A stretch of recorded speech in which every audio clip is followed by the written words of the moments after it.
Hi and welcome back to a new video. Today we're going to be talking about the Steam Machine, and in case you've been living under a rock or frankly you haven't cared until now, let me tell you why I think it's relevant.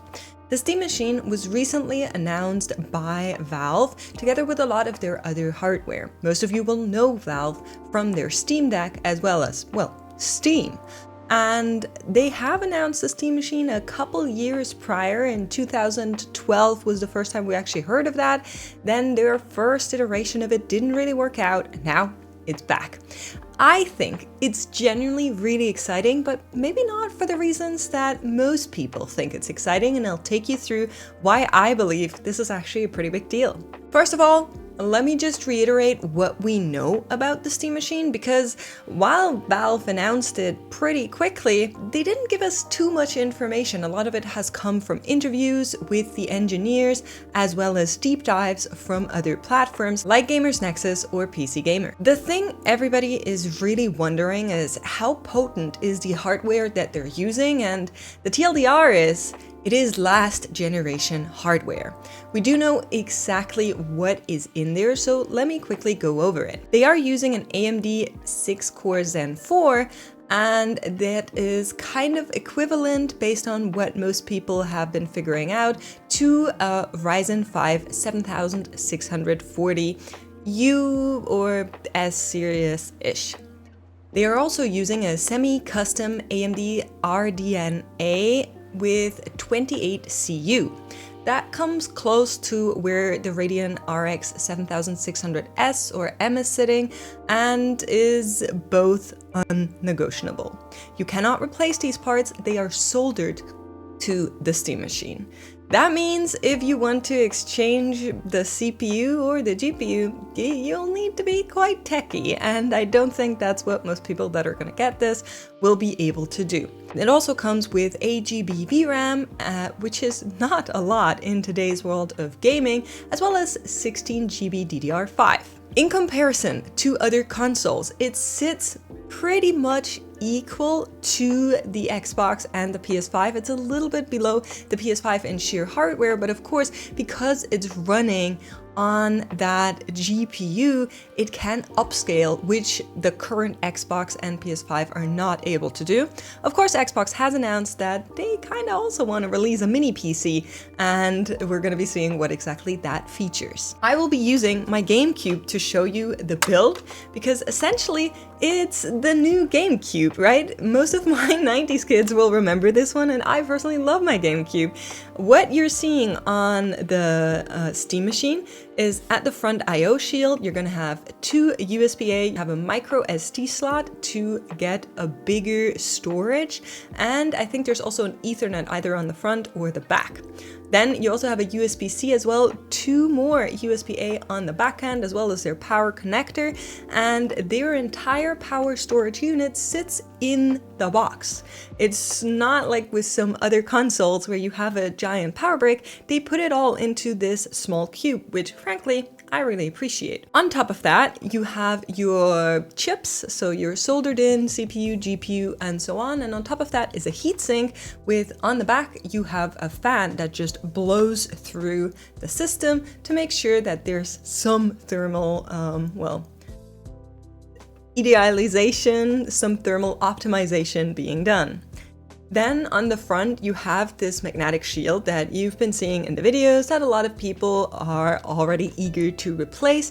I think in terms of thermals and airflow, as well as maybe just noise, you probably want to take it off if you're really loading the system, just to make sure that it gets enough airflow without running too hot. It also has Wi-Fi, Bluetooth, and a built-in antenna, so not something you need to deal with, as well as a display port.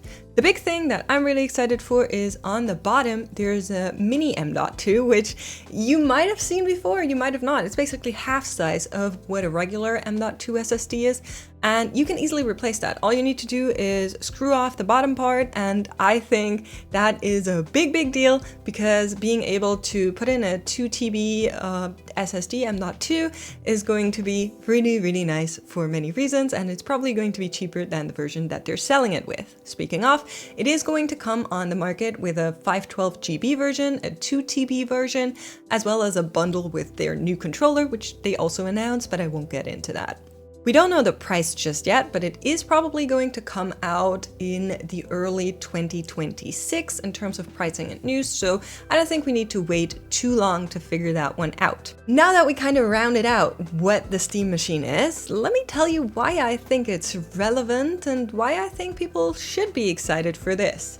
Now, I've seen notes like the console to kill all consoles. Let me be very clear, it is a mini PC. It is similar to your genuine miniature PCs that you can buy and have been able to buy forever or build your own, except that it uses last generation's hardware.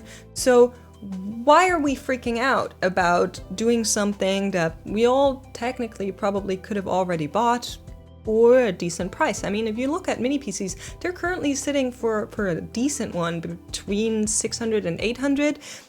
Of course, RAM is getting a bit expensive at the moment, so the jury's out on the pricing there, but you technically can have a device like the Steam Machine already. Why are we freaking out about it? Well, simple. The Steam Machine runs on steamOS, which is their own system. Now, steamOS is a Linux-based system that uses Proton to make sure that you have all of those secure connection points that most games actually need. However, it comes with a disadvantage of not being able to play a lot of the multiplayer games that require an anti-cheat, and that is definitely something they will need to figure out. But with the steamOS now running on a system that has a separate CPU and a GPU, that means you're going to be able to run a steamOS on your own mini PC. And that, frankly, is very exciting. In times where even Windows hasn't figured out how to build a button that updates your computer and then shuts it down rather than restarting, I personally am very excited for a new challenger on the horizon that can actually run on systems.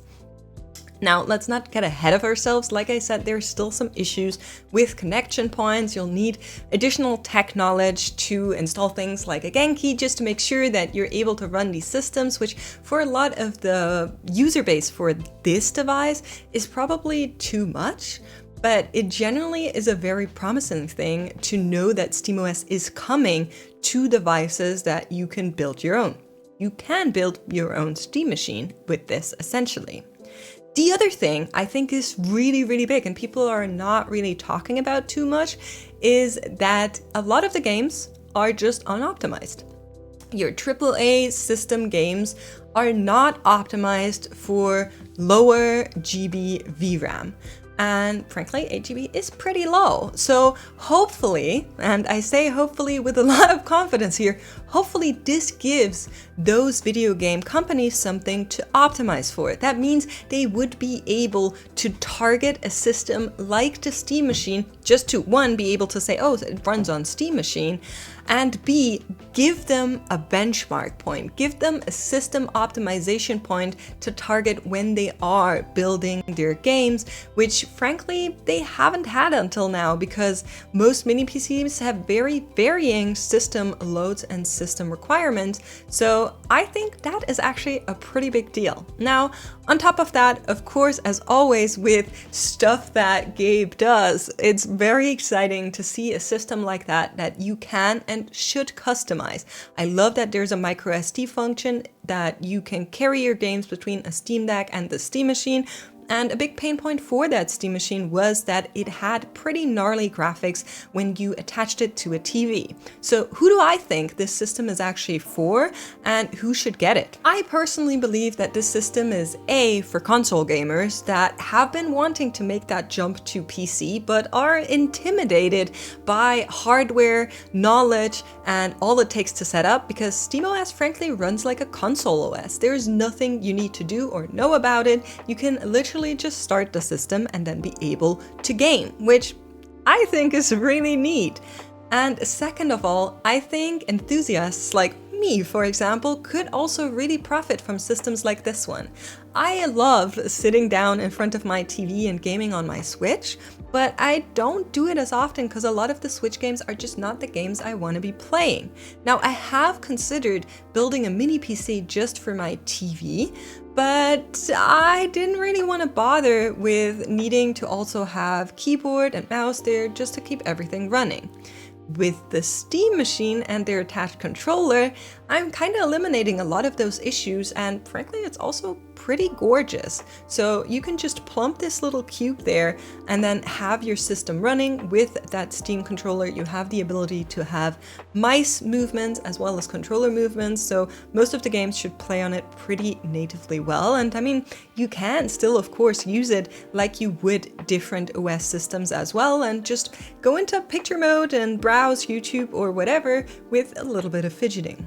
The big thing I think that everybody is waiting for is where is the pricing going to sit, and I agree with this. With last gen's hardware and Valve's, intent on how they sold the Steam Deck at a little bit of a loss just so more people would game, I wouldn't be surprised if this device comes in at around 600 USD.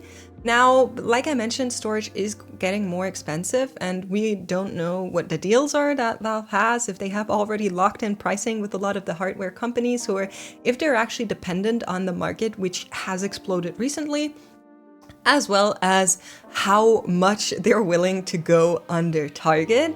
A lot of people are kind of hoping that this one is going to come in at around 400 USD, which I frankly think is not realistic. But I would love to see it, of course. I think if it's going to come in at anything above 800, we are in real danger territory. And of course, with all of that, I'm referring to the 512 GB system that they're going to sell, which is going to be the smallest budget point, I assume. I think anything above 800 and you're getting into a territory where it's going to get too expensive for anybody that wants it as an add-on or as a switch from the console, because for that money, you can get better systems just in your own regard, and you don't actually need the Steam machine for it, as cool as steamOS is. Now, I just really quickly wanted to make this video because I'm generally very excited for this device and I really want one, but hopefully they're not too expensive. Let me know in the comments down below if you're interested in the Steam machine, if you're gonna get one, if you're excited for it, or if you think it's all a hoax because the VRAM is too small and you cannot play multiplayer with it.